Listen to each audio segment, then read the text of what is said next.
Hello, everyone. My name is Brendan Woodruff. I want to welcome you to the second edition of our Green New York Sustainability series of webinars. Our first one last month was a great success. It featured DEC's Gary Feinland talking about composting. We had a lot of engagement. And if you're interested in viewing that, you can see a recording of that on the Green New York website. A couple of housekeeping items here before we get started today. This webinar, as you heard, is being recorded, and it will be available on the Green New York website afterwards. So if there's somebody who missed it or you'd like to go back and view any of the content again, you can find it on the website right where you found the registration page. If you have any questions as we go along, please type them into the chat box, and we'll get to them at the end of the presentation. There's also a Q&A box. Either one of those will work, and we'll address those at the end. And we're excited to have recently announced 2 new webinar topics for the spring. In May, we're going to be doing reducing lawn and garden pesticide use, just in time for gardening season. And in June, we're going to have a webinar on how you can protect pollinators to line up with Pollinator Protection Week. If you do have any topics for webinars going forward, if there's anything you'd like to see, please let us know. We're always taking suggestions, and we want to be able to provide content that's useful. So without further ado, we'll get to today's presentation. It is on greener gifting. So for everybody like myself that has been a little late in starting their shopping, we should get some good tips today. It is being presented by Jody Smits-Anderson of DASNY. She has a wealth of knowledge on sustainability issues, and she's a great presenter, so we should have a really good webinar in store for us today. So without further ado, I'm going to hand it over to Jody. Hey, great. Thank you, Brandon. Can everyone hear me okay? Just, you probably can't answer, so that's a dumb question. That's how I start off my great presenting skills, by asking a question no one can answer. So I'm going to dive in. When we were talking about doing these lunch and learn sessions, we thought it was really important to focus on ways that we can personally update our ability to be sustainable, or our thought process to help our ability to be sustainable. And one of the things, of course, this time of year is gifting and greener gifting. And I went back and forth. There's all this stuff that we buy. Unfortunately, Hanukkah and Christmas are quite often gimme sessions, or let me write down everything I've ever wanted and see, what I end up with. And over the last couple of years, my husband and son and I have done a few things to try and change that. It's an ongoing process, but some of the ideas have turned out to be really, really fun. So we're going to talk about several approaches, and then at the end, I'd love to hear some stories from you as to how to green, because these are just ideas from me and my family, or questions that you have about the success of some of the things we've done. All right, we'll head into the presentation. I think that there are 3 ways to approach this. We can green the gift. We can avoid buying plastic things. We can, and we'll get into some other ideas there. We can green the packaging when we give the gift.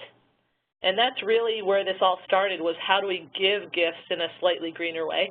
And then you can green the process of giving. And that's probably where I've found the most fun, and my family's found the most fun. Starting with greening the gifts themselves, there are a lot of ideas that are just enough off the beaten path and can be really designed for the person you're giving things to. That can be a lot of fun. When I was chair of a not-for-profit board for a couple of years, when I left, I decided that I wanted to give a gift to all my board members, but I wanted to do it in a slightly different way. So I went to a local thrift store, and I found a dozen different plates and a dozen different bowls that kind of matched the plates but not really. And I bought cloth napkins, and then I found sets of silverware that were incomplete, and I made a dozen sets of silverware, and I wrapped up the plates and the silverware with the napkins, and each board member got a little set of tableware and silverware to use at work, with a little note from me about, I hope they could take time every day to be in their own heads. So it just was retasked stuff, which I think is a really positive thing, and it was targeted more to the people that were receiving the gift. If you take old photos that really have no value when they're sitting in a box, you can turn them into something that is usable or brings nostalgia back to the table. And I think the key point is to think of the person. My son is doing spray paint art, and he uses a lot of things stolen from my kitchen, quite frankly, to mask the spray paint and to make different shapes as he's creating his spray paint art. So I'm going to drive around to a couple of different places and pick up small glasses and lids and different sized plates and cups and put them all in a big box and give them to him. So it's not something that's bought. It's not something that takes a lot of effort, but he'll open that box and be like, oh my God, I never realized I could use all these things. So we'll talk a little bit more about that in the Q&A and the people in your life that are special and how you can make them feel special. You can certainly make something. This is where I live. I'm very hands-on with things, but I think it's more than just making something. It's making something and engaging the person you're giving the gift to in a way. So you can make a necklace, that's fine, with beads, or you can give a book about making necklaces, and then you can go and find old jewelry in a thrift shop for a couple of bucks and have that as a starting point for people to take apart and make their own things. It's an investment in them and their time. You can do something very simple and make that cheesecake that everyone denies themselves quite often, but at Christmas you can get away with it. You can make a snowflake with a message, or do something that engages the family, like making a game with photos of the family as part of the memory game, or a storytelling game. One year we get for gifts for people, we try and make gifts for people, and one year we made a little game called Think-Ets, and we found between 10 and 15 little items, like little tiny wooden snowmen, little tiny dice, little flowers, and we put a bunch of random things in a bag with instructions on how to play several memory games with those little items or how to tell stories with those little items. And that was kind of fun. You can also give gifts. You can give greener gifts, and you can do it in a way that affects, that informs people about how they can do things differently than they might be used to. And the cautionary tale is to try and do this not in a preachy way. So one year I bought durable straws, glass straws, and metal straws, and put them in stockings for Christmas. And I made sure that my son had the straws with a little bit of a wider mouth because he likes to make milkshakes and smoothies. And I gave my husband bent metal straws because he always likes the bent straws better. So try and cater it. And what I really like is I switched over to shampoo and conditioner bars instead of plastic bottles of shampoo and conditioner. And you can buy so many different locally made options of this. So you're supporting local markets, and you're also finding very personalized scents. The one that's there on the little cloth is a cedar-smelling soap, cedar and sand. So you can pick what might appeal to the individual. You know, I have kind of a hatred of Keurig. No offense to anyone who does like the Keurig system, but there's a lot of waste involved with that. So I've changed over to a French press and loose coffee. Maybe there's a way to give a little individual French press for people at work with coffee. So different ideas, and these are just some of mine, again. I think the key is really to give an experience. So the picture is of my son playing Empire Builder with my husband and I. This was a couple years ago when he was still a cute little kid with long blonde hair. He's not anymore. He's cute, but he's not a little kid with long blonde hair. So to give an experience, like, it's great to give wool mittens and wool socks. I have smart wool socks that I love. But how about a darning kit with matching yarn and a coupon for time to learn how to darn together? You've created a situation where you're learning a skill, spending time with somebody, and giving something durable and teaching them how to maintain that durable thing.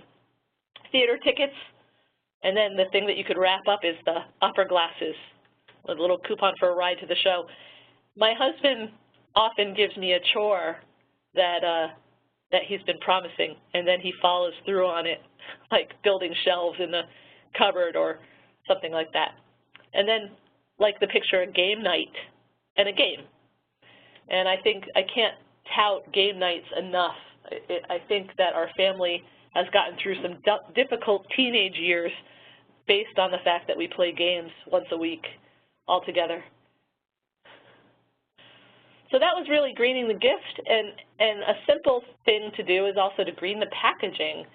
And truly, I'm just talking about the packaging. You can wrap it with repurposed materials, like brown paper is a very recyclable and recycled item. You can wrap with white paper, and you can have your kids draw on it or you draw on it. You can find blueprints. I worked for a guy who said that his son thought that Santa was an architect. And then the classic comics. My grandmother used to wrap all of our Christmas presents in the Sunday comics. Then you can get more involved in, one year we decided to use all brown paper but paint the paper with hand and footprints. So our family was in the kitchen one year with our hands and feet covered in paint and marking up all the brown paper wrapping for that Christmas. We also used potato prints. And that's fun. It becomes, the paper itself becomes part of the story. There are some beautiful things online about how to wrap, especially with brown paper. I think the pictures are gorgeous of how to detail the wrapping so that the gift under the tree becomes part of the adventure. It's so beautiful. There's also making the wrapping itself part of the gift. And one year I did this. There's a picture here of the red pashmina that's been positioned to cover up a book, it looks like. So there's a book and a pashmina, and you can sit in the corner and read and be cozy. And I bought several pashminas and used those to wrap gifts one year for all of my friends. And it's very fun. And then there's no wrapping paper at all. Or, you know, giving bath salts in a painted bottle, or anything else in a container that is in and of itself reusable. A cousin of mine cross-stitched a lid for a mason jar with this beautiful little Christmas kitten, and it has been holding sugar in my pantry since she gave it to me, and I think I was 16 or so when she gave it to me. So that's an excellent old jar that has served me well, and I think of her every single time I use sugar.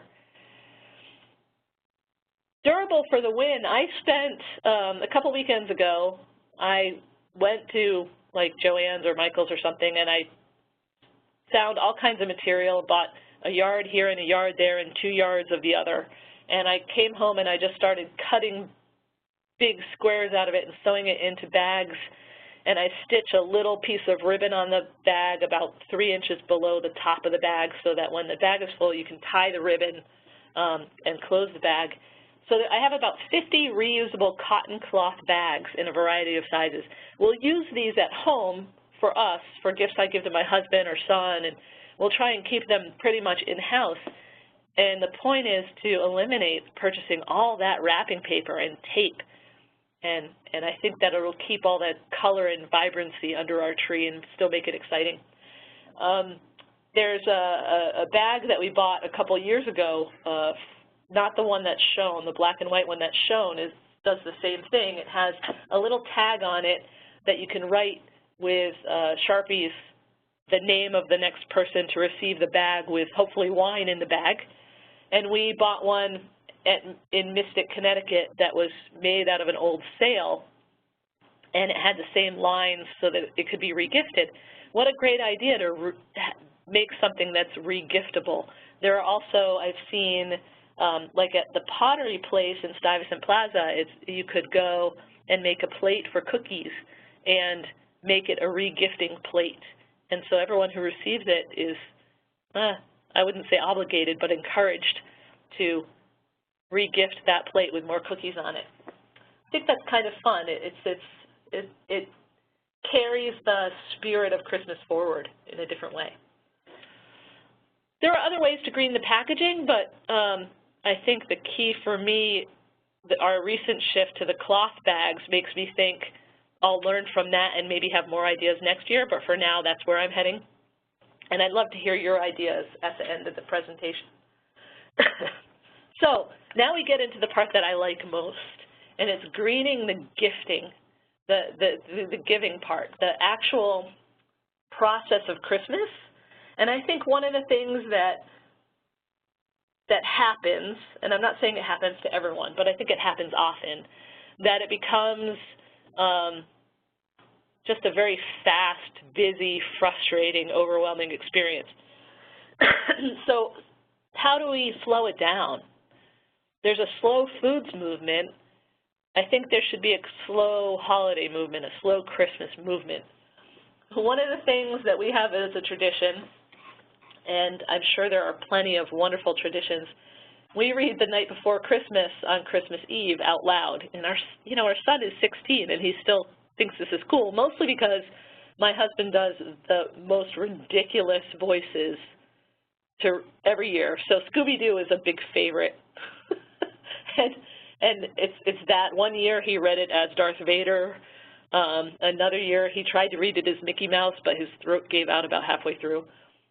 It just makes it fun, and it makes us all pause for a minute on Christmas Eve and look at the tree and sit in a room together. We, on Christmas morning, we open our Christmas stockings first, one at a time. Then we make a light finger breakfast.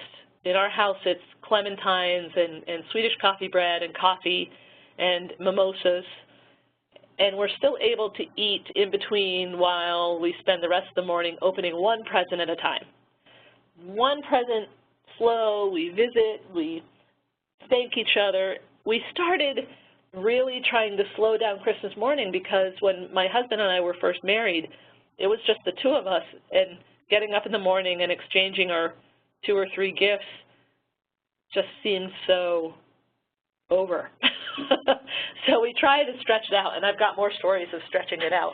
One of my stories about stockings, which I think is really funny, it depends on how in tune your family is or how many visitors you have over Christmas.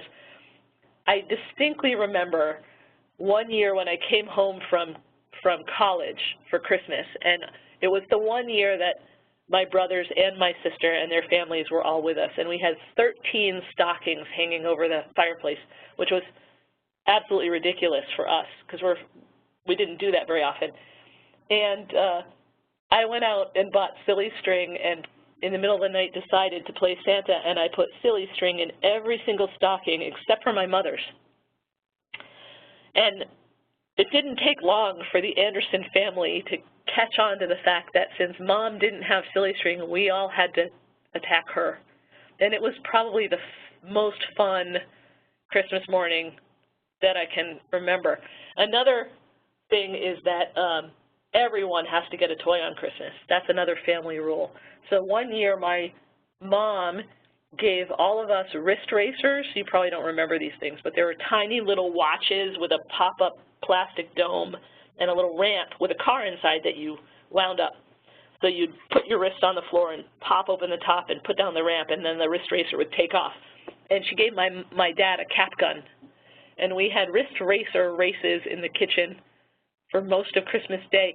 And the reason this is funny is because I think I was 30 at the time, and my brothers and sisters were in their late 40s, and we were all in the kitchen, you know, with wrist racers all day, which was cool.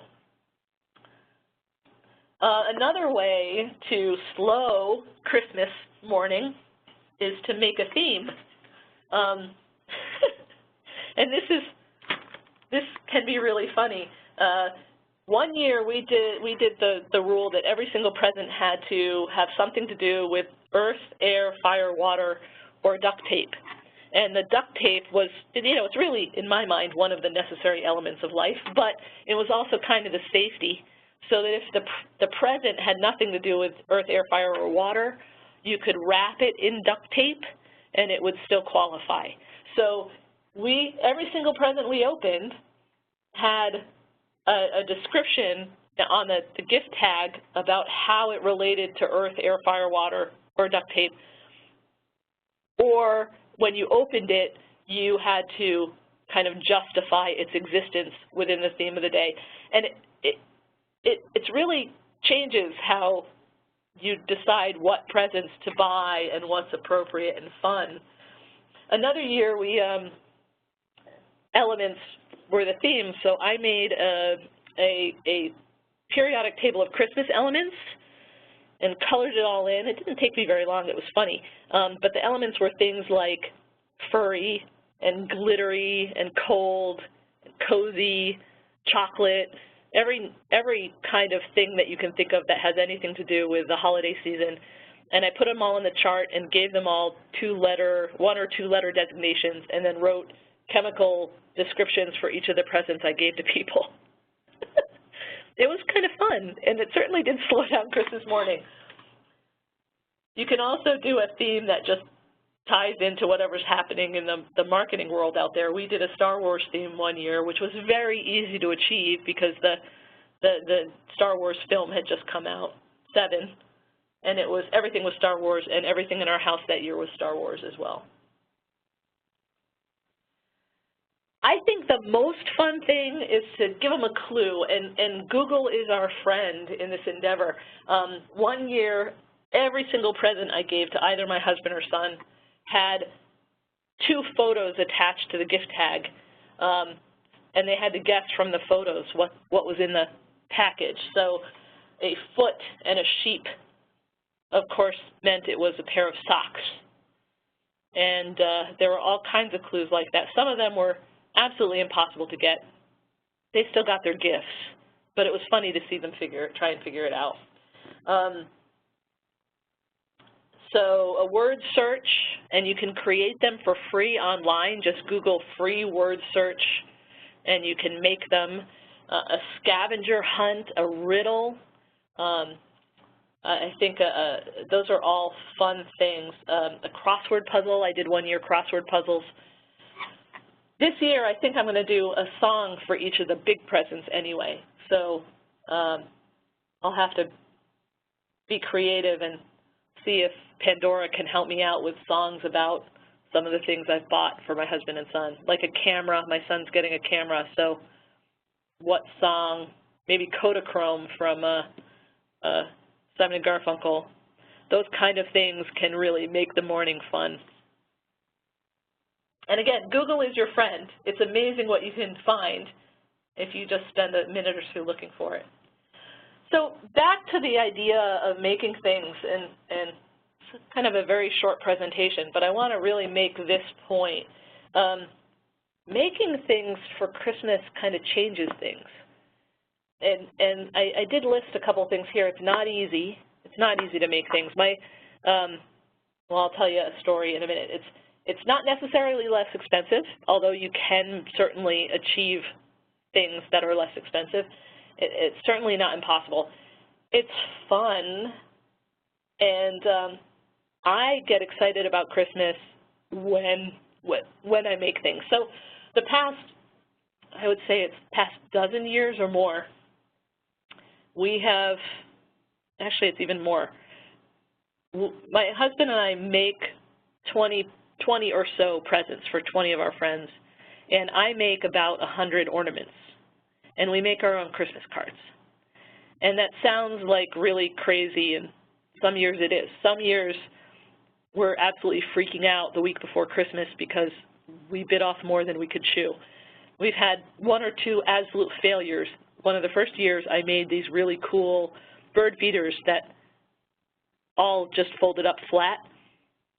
And unfortunately, when you made them into bird feeders and hung them, they like to fold up flat anyway. So we've had some failures, but we've had some really good successes.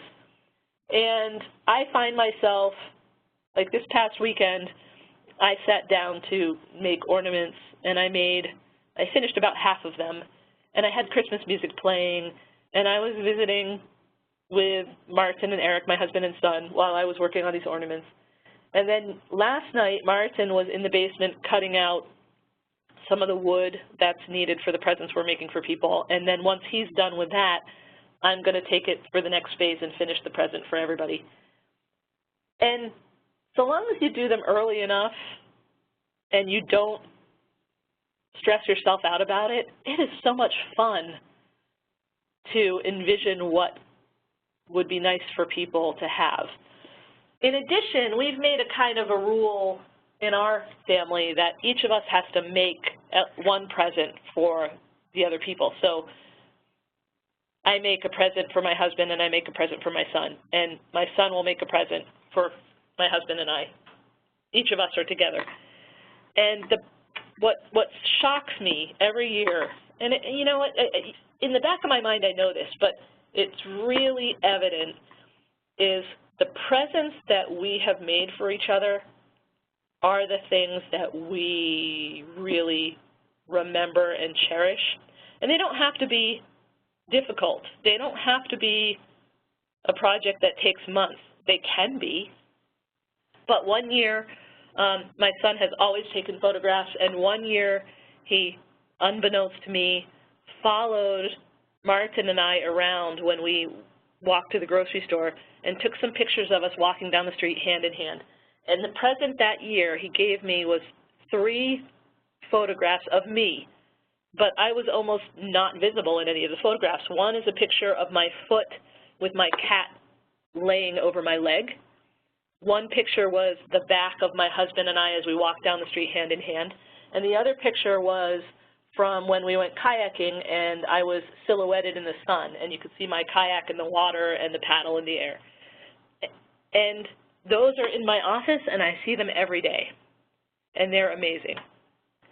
So presents that when you get yourself to think about the person who's getting the gift and what you can make for them, it also changes the process and slows Christmas. So it's not just let's go out and buy things for people, and makes you be a little creative, which is a challenge. And then you can also slow Christmas morning with different ideas.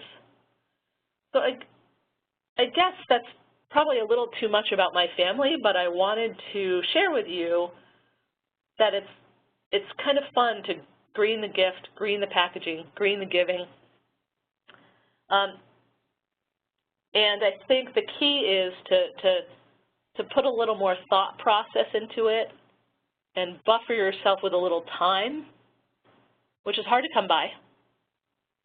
And then when Christmas happens, it's a real experience, not just the frenetic result of a buying spree. And that's it from me. And I'd love to hear your stories and your questions. I do know a lot of resources, but I didn't pack them into the presentation. I'd be glad to help out with some resources as well as pertinent. That was fantastic, Jody. Thank you very much. You're welcome. Your son doesn't know about the webinar series, does he? He kind of does. Oh. Why? Because I didn't give away any presents, did I? Yeah. Oh, I did. Yeah. So, yeah. Yeah, I don't think he's going into the annals of state government websites to find webinars between now and Christmas. So. Well, I have to tell you that the camera present is one that we had to make a family deal in order to get for him, because he's actually going to college for photography, or that's his intent. Mm-hmm. And so this is not a simple camera. Right. This is a big deal. So he's actually selling some of his artwork to earn some of the money for the camera. So he's aware of it. Okay, good. All right, so we can go through some of the questions and comments we got here. And if you do have more, please type them in, especially if you have any stories or ideas that you have done that we can share with the group here. The first comment that we got is Jody rocks. Is there a response to that? I think I need to invite everyone over to my house for Christmas at some point. Yeah. The next one here is, where can you get brown paper? Do you just reuse paper bags from the grocery store? I've done both. I actually have a huge roll of brown paper in my office that I used for some stuff at DASNY a few years ago. What we do you can still buy it at post offices, and you can buy it at craft stores. Usually it comes in kind of small rolls, but you can order big rolls online as well. I would say Arlene's would definitely have it, and most places that have any kind of packing supplies would have brown paper. Awesome. We have another comment here. I really like the idea of using cloth bags instead of wrapping paper. That's the same here. I think I'm going to be picking up that trick this year. That's a really good one. Cool. We got a few questions here. Let me bring them up.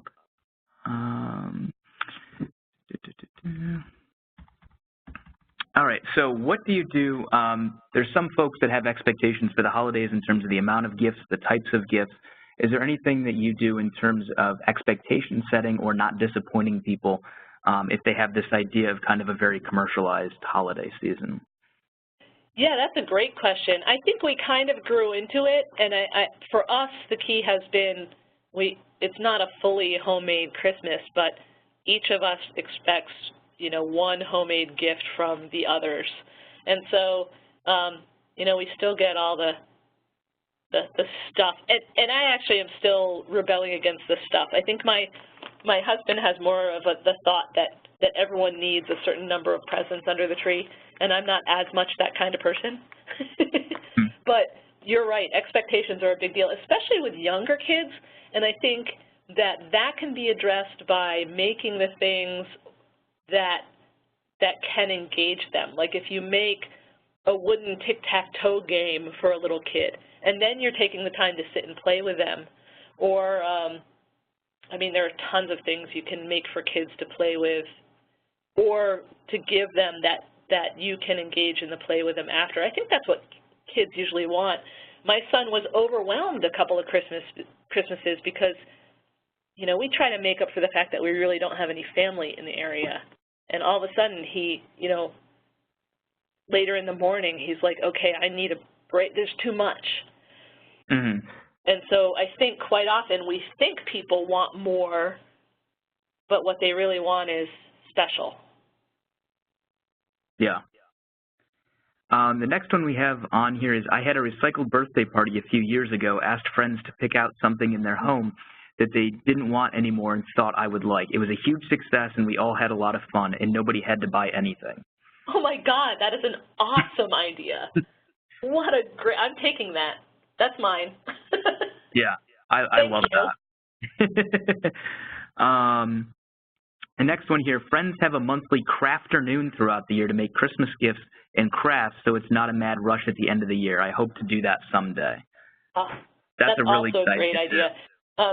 We had the challenge, we used to live in Petersburg, and the only place we had to do any kind of woodworking or bigger craft stuff was in a shed outside, an unheated shed. So I always thought that would help me and my husband start doing this stuff in like August, you know, just the prep work. It never worked.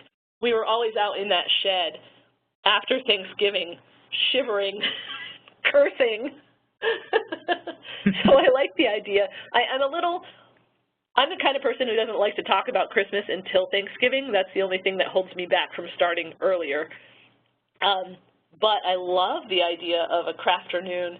I like what I'm seeing in the market of what do they call them, craft cafes? Repair cafes, where you can learn about repairing things or making things, knitting, darning, woodworking, small machinery, all that stuff happens in repair cafes. I'd love to see a couple of those in the area. That's a really good idea. So I think, Mandy, you should found that with your friends who have a monthly crafternoon and get it started. Yeah. The next one we have, do you know of a resource for containers that could be gifted to use as zero-waste containers for use with cosmetics or condiments? Let's see. I do know they sell really good containers at places like Honest Weight Food Co-op. Another, you know, I have found a ton of great containers at IKEA. There's a little bit of I mean, you either love IKEA or you hate them, right? So I happen to love them. It's very easy to actually have container fatigue when you go to IKEA, but they're jars and they're small. They're like tall water bottles and things like that that are great for regifting, painting and gifting. Those are great. And the other thing is just, you know, go simple and go to the canned food aisle and grab the cases of ball jars in different sizes, and to make apple butter or to make a simple salt scrub for the shower and give it in one of those containers, it's really classy. That's a really good idea.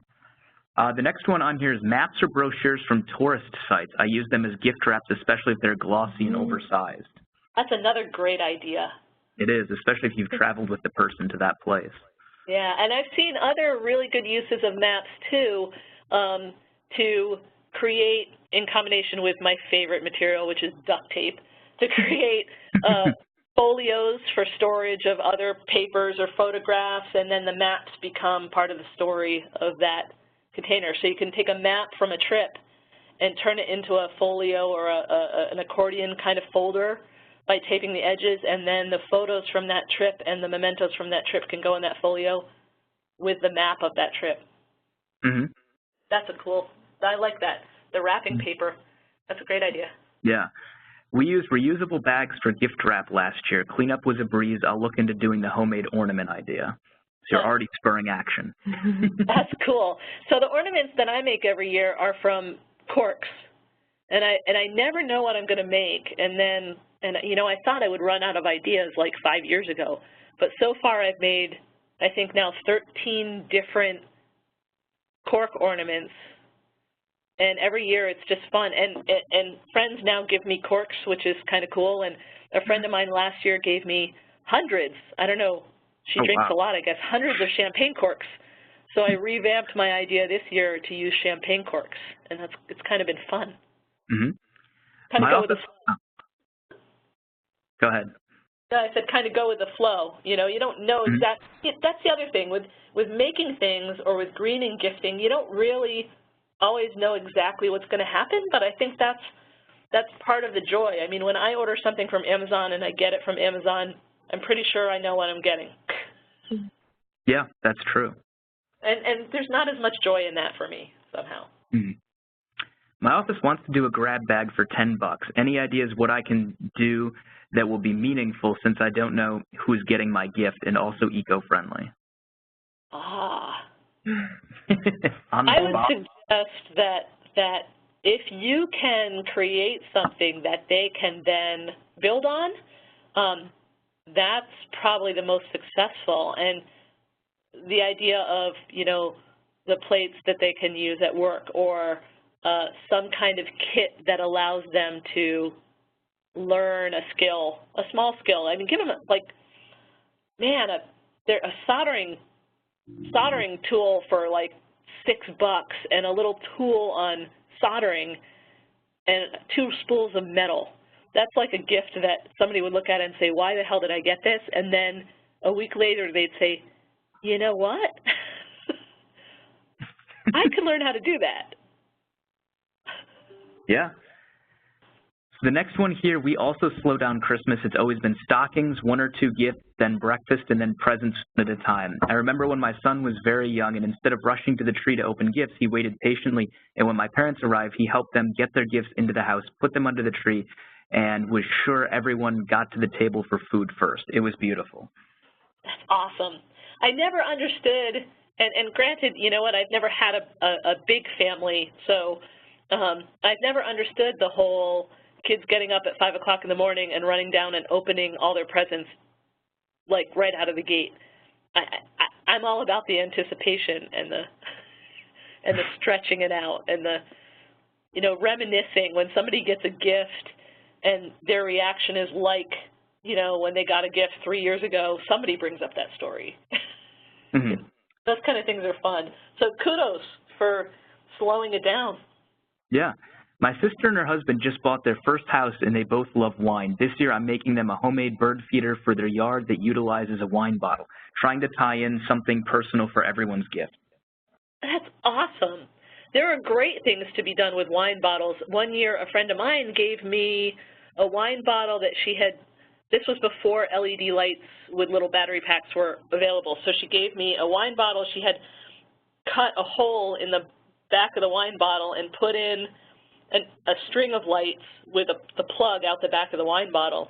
And it's been sitting on our counter ever since, and around the holidays we start to plug it in, and we have this nice little glow in the corner of our kitchen from that wine. It's amazing how many uses there are for wine bottles. Yeah, I want to get a glass cutter. I asked for Santa for a glass cutter this year so that I could do funky vases and glasses and explore that kind of thing. Mm-hmm.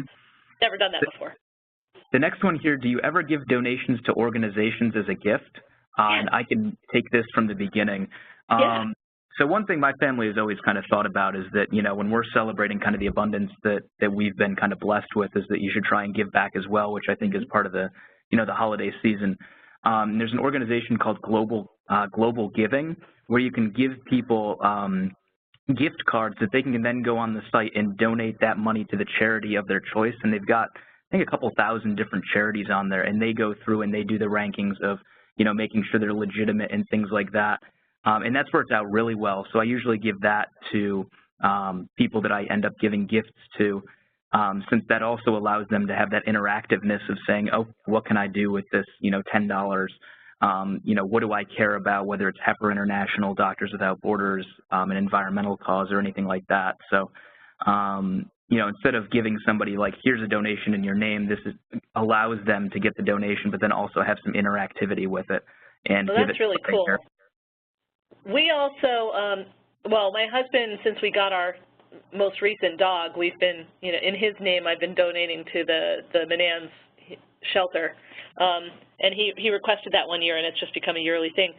Another thing that we do, I do have some nieces and nephews, and now, I guess, great nieces and nephews. And I don't know them. I mean, this is really, I just don't know them. They live far away. We don't connect very often. But what we tend to do is do, like, World Wildlife Fund. We do a donation and buy a little stuffed whale or whatever to go with that, or a certificate. One year we, for all the little kids, because, they have so much stuff, really, we bought, we donated to buy solar lights for communities, and in all honesty, I forget which country. And then we sent the family a little camping solar light so that they kind of knew, it wasn't exactly the same thing, but they kind of knew what we had purchased in their name, kind of thing.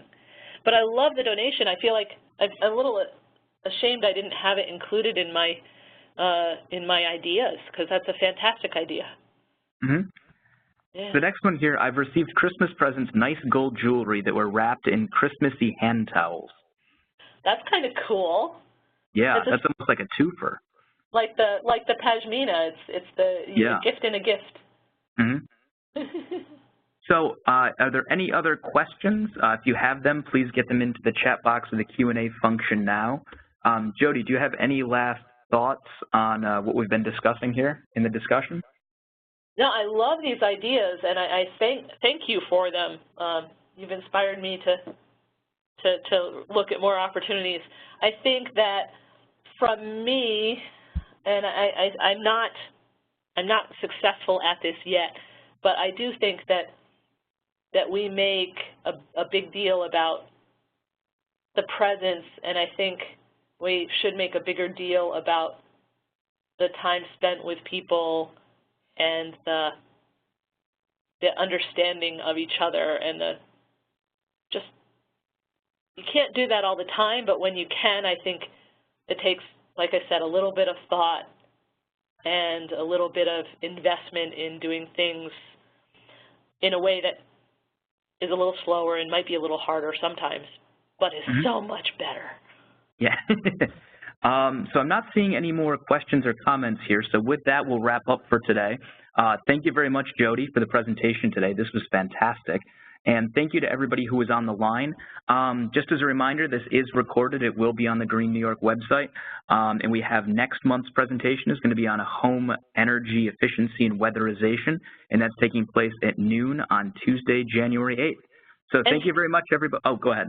And spread the word. Tell your colleagues. I think that this can be really fun if you have more people in your own agency attending these. Then you can start to have the conversations that really will make this sustain. Yeah, we're building the culture of sustainability, one webinar at a time. Woohoo! So thanks, everybody. Have a happy holidays, and we'll talk to you in January. Happy holidays.